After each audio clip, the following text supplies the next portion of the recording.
गुजरात में 3 दशक से सत्ता पर काबिज बीजेपी ने नगर निकाय चुनावों में कांग्रेस का सुपड़ा साफ कर दिया है। बीजेपी ने गुजरात की करीब 16 नगर पालिकाओं की सत्ता कांग्रेस के हाथों से छीन ली है। हालांकि कांग्रेस के नेता दावा यह कर रहे हैं कि 2027 में कांग्रेस पार्टी विधानसभा चुनाव जीतेगी और गुजरात में सरकार भी बनाएगी। इसके लिए कांग्रेस का एक्शन प्लान क्या है, इस रिपोर्ट के जरिए जाने। भाग धमकी, पुलिस, इन सब के बावजूद कांग्रेस के कार्यकर्ता मजबूती से चुनाव लड़े हैं, उनको मैं सैल्यूट करता हूं। आप लिख के ले लो, आपको ऑपोजिशन इंडिया गठबंधन गुजरात में हराने जा रहा है। राहुल जी ने जो कांग्रेस पार्टी की ओर से जो चैलेंज पार्लियामेंट में दिया था, उसको भी वक्त है, 3 साल का वक्त है, 2.5-3 साल का वक्त है। और सुना है कि आने वाले दिनों में उनकी पूरी टीम, कांग्रेस पार्टी की टीम यहाँ गुजरात में लगने वाली है।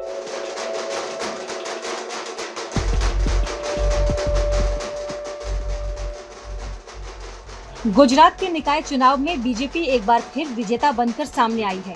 बीजेपी ने 68 नगर पालिकाओं में से 60 पर कब्जा कर लिया। जूनागढ़ नगर निगम और 3 तालुका पंचायत में भी भगवा परचम लहराया। कांग्रेस को सिर्फ एक सलाया में जीत मिली। गुजरात निकाय चुनाव में बीजेपी की बड़ी जीत कांग्रेस की चिंता बढ़ाने वाली है। कांग्रेस पार्टी की इससे भी बड़ी टेंशन ये है कि वो अपने गढ़ माने जाने वाले मध्य गुजरात में ही चारों खाने चित हो गई। मध्य गुजरात में बीजेपी के साथ आम आदमी पार्टी और समाजवादी पार्टी ने घुसपैठ की है। कई निकायों में कांग्रेस का सुपड़ा साफ हो गया। आम आदमी पार्टी और समाजवादी पार्टी ने विपक्ष की जगह ले ली। हैरानी की बात यह है कि गुजरात कांग्रेस के अध्यक्ष इन चुनाव नतीजों को पार्टी के लिए चिंताजनक नहीं बल्कि उत्साहवर्धक बता रहे हैं। साथ ही हार पर मंथन करने के बजाय बीजेपी पर आरोप लगा रहे हैं।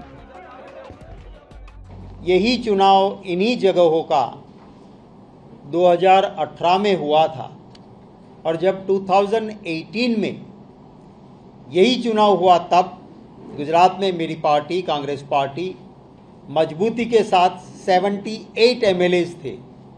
आज हमारे पास सिर्फ 12 एमएलए है। लेकिन जब 2018 में इसी जगह के चुनाव हुए तो जो नतीजे आए थे उनके साथ आज के नतीजों को हम कंपेयर करें तो मैं ज़रूर कहूँगा कि हमें निराश होने की ज़रूरत नहीं है। हमारे लिए ये चुनाव उसके कंपैरिजन में 2018 के नतीजे हमारे लिए ज़रूर उत्साहवर्धक रहे हैं। हमारे कैंडिडेट्स को पैसों के ढेर सारे ऑफर्स, उनके वीडियो सभी मीडिया के हमने दिए, इस मीडिया के सामने भी आए, कुछ ने स्टिंग भी किया। लाखों रुपये का वहीवट, पैसा देना, धाक धमकी, पुलिस, इन सब के बावजूद कांग्रेस के कार्यकर्ता मजबूती से चुनाव लड़े हैं, उनको मैं सैल्यूट करता हूं। आपको याद होगा जब लोकसभा चुनाव के बाद संसद में राहुल गांधी ने दावा किया था कि 2027 में कांग्रेस पार्टी गुजरात में सरकार बनाएगी और आपको गुजरात में हराएंगे इस बार। आप लिख के ले लो, आपको ऑपोजिशन इंडिया गठबंधन गुजरात में हराने जा रहा है और आपको गुजरात में हराएंगे इस बार। आप लिख के ले लो, आपको ऑपोजिशन इंडिया गठबंधन गुजरात में हराने जा रहा है। 2 साल बाद गुजरात में विधानसभा चुनाव होने हैं। इससे पहले हुए नगर निकाय चुनाव में कांग्रेस पार्टी बीजेपी को चुनौती देने की स्थिति में भी नजर नहीं आई। हालांकि कांग्रेस नेता विधानसभा चुनाव के लिए कांग्रेस का एक अलग एक्शन प्लान बता रहे हैं और दावा कर रहे हैं कि राहुल गांधी ने जो कहा 2027 में वो पूरा होगा। गुजरात में कांग्रेस की सरकार होगी। शॉकिंग रिजल्ट से नतीजे हैं हमारे लिए और बहुत गहराई से इंट्रोस्पेक्शन की ज़रूरत है हम लोगों को और वो डेफिनेटली करेंगे। ये नतीजे जो कांग्रेस पार्टी ने हम लोगों ने सोचे थे उससे बहुत ही विपरीत आए हैं। लेकिन राहुल जी ने जो कांग्रेस पार्टी की ओर से जो चैलेंज पार्लियामेंट में दिया था, उसको भी वक्त है, 3 साल का वक्त है, 2.5-3 साल का वक्त है। और सुना है कि आने वाले दिनों में उनकी पूरी टीम, कांग्रेस पार्टी की टीम यहाँ गुजरात में लगने वाली है। जादू केवल राहुल जी नहीं, हम सभी को करना पड़ेगा। कांग्रेस पार्टी के पूरे संगठन को करना पड़ेगा। हमारी सारी जो विंग्स है, जो फ्रंटल सेल है, उन सभी के साथियों को करना पड़ेगा। पूरी पार्टी को करना पड़ेगा। केवल एक व्यक्ति के ऊपर हम लोग ये दारो मदार नहीं डाल सकते और हम लोग लड़ाई लड़ेंगे। अभी चूंकि बहुत बैकफुट पर है, चूंकि बहुत सी सीटें कम आई, चूंकि बहुत बुरी तरह से हारे हैं असेंबली में और स्थानीय निकाय में भी, तो अभी मैं कुछ कॉन्फिडेंट होकर कुछ बात कहूँ तो कन्विंसिंग नहीं लगेगा, हजम नहीं होगा, लेकिन होपफुली आने वाले दिनों में बेहतर करने का प्रयास करेंगे। छोटा उदयपुर नगर पालिका में कांग्रेस 1996 से सत्ता पर काबिज थी। दिलचस्प ये है कि इस चुनाव में 28 सीटों वाली नगर पालिका में कांग्रेस को सिर्फ 1 सीट मिली और समाजवादी पार्टी ने 6 सीटें जीतकर चौंका दिया। समाजवादी पार्टी और आम आदमी पार्टी का कद अगर ऐसे ही बढ़ता रहा तो कांग्रेस के लिए सरकार तो छोड़िए, विपक्ष की हैसियत को बरकरार रखना भी मुश्किल हो जाएगा। गांधीनगर से ब्रजेश दोषी के साथ आज तक ब्यूरो। खेड़ा जिले में एक मतगणना केंद्र के बाहर का वीडियो सोशल मीडिया पर जबरदस्त तरीके से वायरल हुआ है, जिसमें कुछ लोग गैंगस्टर लॉरेंस बिश्नोई को पोस्टर्स के साथ नाचते हुए दिख रहे हैं। इस मामले में पुलिस ने 2 लोगों को हिरासत में ले लिया है। पुलिस के मुताबिक इनमें से एक क्रेन ऑपरेटर है और दूसरा है पान की दुकान चलाने वाला। हालांकि शुरुआती जांच में उनका लॉरेंस बिश्नोई से कोई सीधा संबंध नहीं है। ये तस्वीर खेड़ा के महेदवा नगर निगम के वार्ड नंबर 4 के नतीजे आने के बाद की बताई जा रही है। बीजेपी प्रत्याशी की जीत के बाद उनके समर्थक लॉरेंस बिश्नोई को पोस्टर्स लेकर जश्न मनाते हुए नाचने लगे थे। जो मेमदाबाद नगर पालिका काउंटिंग सेंटर जो है, तो वहाँ काउंटिंग के दौरान पुलिस बंदोबस्त था और जो काउंटिंग सेंटर है उसके बाहर कुछ एक लोग सेलिब्रेशन कर रहे थे। जब सेलिब्रेशन कर रहे थे तब उसमें से कुछ 2 युवक, उसके हाथ में लॉरेंस बिश्नोई की पोस्टर थी और वो नाच रहे थे। तो जैसे ही पुलिस के ध्यान में आया, तुरंत दोनों को पकड़ के पुलिस स्टेशन लेके आए हैं और हमारे ऑफिसर्स उनको पूछताछ कर रहे हैं। उनके डिटेल में तहकीकात की जाएगी और जो भी नेसेसरी एक्शन है वो लिए जाएंगे। गुजरात कांग्रेस विधायकों ने बुधवार को विधानसभा के बाहर अनोखे अंदाज में विरोध प्रदर्शन किया है। कांग्रेस के विधायक हथकड़ी और बेड़ियां लगाकर विधानसभा के बाहर पहुंचे थे। अमेरिका से डिपोर्ट किए गए भारतीय प्रवासियों का वापस भेजे जाने के खिलाफ अपना विरोध दर्ज कराया गया था।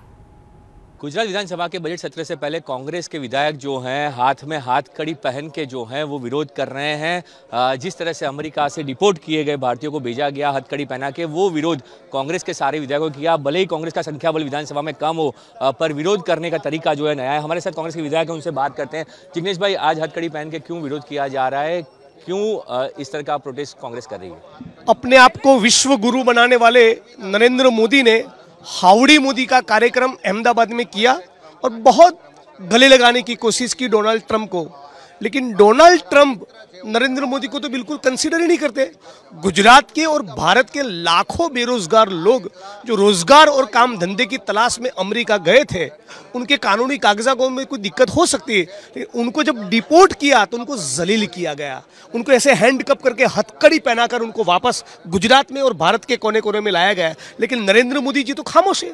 अभी रिसेंटली अमेरिका गए, डोनाल्ड ट्रंप से मिले, लेकिन गुजरात और हिंदुस्तान की अस्मिता का सवाल नहीं उठाया कि हमारे लोगों के साथ इस प्रकार का बर्ताव नहीं होना चाहिए। उनको जलील मत करिए, उनको बदतमीजी मत करिए। यदि उनको डिपोर्ट करना है तभी उनको स्वमान के साथ गुजरात में और देश में वापस लाना चाहिए। लेकिन नरेंद्र मोदी सरकार पूरी खामोश है। तो उनको केवल चुनावी राजनीति के लिए ही डोनाल्ड ट्रंप से रिश्ता है। हिंदुस्तान की अस्मिता और गौरव बना रहे, उसके साथ नरेंद्र मोदी की सरकार को कोई लेना देना नहीं। और इसलिए गुजरात की विधानसभा जो आज चालू हो रही है, तो उस बजट सत्र के पहले हम लोग गुजरात की असेंबली के बाद प्रोटेस्ट कर रहे हैं। यही संदेश है कि किसी भी कीमत पर हिंदुस्तान की जनता भारत का ही अपमान नहीं सहन करेगी। हमारे साथ तुषार चौधरी भी हैं, उनसे बात करें। तुषार भाई, ये विरोध कब तक जारी रहेगा और कौन से मुद्दे पे आज जो है विधानसभा के सत्र के दौरान कांग्रेस मुद्दा उठाएगी? देखिए, ये जो हादसा हुआ है वो अमानवतापूर्ण है और काफ़ी अपमानजनक है। और जो व्यवहार उनके साथ किया गया, वो कोई आतंकवादी नहीं थे, रोजी रोटी कमाने के लिए गए थे। और आज कोलंबिया जैसा छोटा देश, उनके प्रधानमंत्री ने कहा ट्रंप को कि भाई मेरे देश के लोग आपके आर्मी प्लेन में नहीं आएंगे, मैं अपना प्लेन भेजता हूँ, उसमें आप उसको बिठाओ। तो ये जो अगर छोटा देश वाला प्रधानमंत्री ये कह सकता है, तो मोदी साहब क्यों कुछ बोल नहीं रहे? और अभी ट्रंप को मिलने भी गए थे तो अभी भी उसने इस चीज़ का कोई जिक्र नहीं किया। तो ये पूरा देश का अपमान है। ये कोई नहीं, सिर्फ वो अमेरिका से आने वाले का नहीं अपमान है, लेकिन पूरे देश का अपमान है। देखिए जो बैनर लगाए गए हैं कांग्रेस के विधायकों ने, हाउडी और ट्रंप की बात यहाँ पे की गई है, किस तरह से दोनों देशों की जो नज़दीकी थी उसकी बात की गई, और अब जिस तरह के नमस्ते ट्रंप की भी यहाँ पे बात की गई है, तो ये सारे मुद्दे जो हैं वो लेकर कांग्रेस विरोध कर रही है। कांग्रेस के नेताओं का साफ तौर पर कहना है कि जब देश हित की बात आती है, पूरे देश का अपमान है, और पीएम जब अमेरिका गए तब ये मुद्दा क्यों नहीं उठाया, उसको लेकर कांग्रेस के विधायक ने जो है, सभी विधायकों ने आज विधानसभा के बाहर जो है प्रोटेस्ट किया, और आज सदन के अंदर भी इस तरह का प्रोटेस्ट जो है कांग्रेस करेगी। गांधीनगर से कैमरामैन जमीन व्यास के साथ ब्रिजेश जोशी, आज तक। शाहरुख खान के बंगले मन्नत में घुसने वाले आरोपी रामस्वरूप कुशवाहा को भरूच से चोरी के आरोप में गिरफ्तार किया गया है। कुशवाहा ने सेना के रिटायर्ड जवान के घर से करीब 4 लाख रुपए की चोरी की, और आरोपी शख्स एक अन्य व्यक्ति के साथ मिलकर घर में घुसा था और उसने वहां से सोने और चांदी के गहने चुरा लिए थे। इस आरोपी ने साल 2023 में मुंबई के बांद्रा इलाके में अभिनेता शाहरुख खान के बंगले मन्नत में घुसने की भी कोशिश की थी, लेकिन शाहरुख खान के सुरक्षा गार्ड्स ने कुशवाहा और उसके साथ आए व्यक्ति को पकड़ लिया था। भरूच शहर की एक मोना पार्क नाम की एक सोसाइटी में आज से 4 दिन पहले चोरी की घटना हुई थी। उसके सिलसिले में भरूच शहर बी डिवीज़न पुलिस थाने में कंप्लेंट रजिस्टर की गई थी। 2 आरोपियों की इसमें 2 आरोपियों ने मिलकर चोरी की है, ऐसा उनके तपास में जानकारी मिली। ऐसी जानकारी आई कि 2 में से एक रामस्वरूप कुशवाहा करके जो लड़का ये गुने में पकड़ा गया है, उसने आज से 1 साल पहले 2024 में मुंबई में बॉलीवुड के फिल्म स्टार शाहरुख खान के घर में भी घुसने की कोशिश की गई थी। तो उसके खिलाफ बांद्रा पुलिस थाने में भी एक गुना रजिस्टर किया गया था, ऐसा पूछताछ में अभी जानने को मिला है। सीबीआई ने रेलवे विभागीय परीक्षा में घोटाले का खुलासा करते हुए वडोदरा पश्चिम रेलवे से 4 अधिकारियों को गिरफ्तार किया। इन पर आरोप यह है कि उन्होंने उम्मीदवारों से रिश्वत लेकर परीक्षा में पास कराने का आश्वासन दिया था। सीबीआई ने 18 फरवरी 2025 को यह केस दर्ज किया था। इस मामले को लेकर सीबीआई ने वडोदरा, मुंबई और अहमदाबाद समेत 11 ठिकानों पर छापेमारी की। जांच में सामने आया कि वडोदरा पश्चिम रेलवे के अधिकारी इस घोटाले में शामिल थे।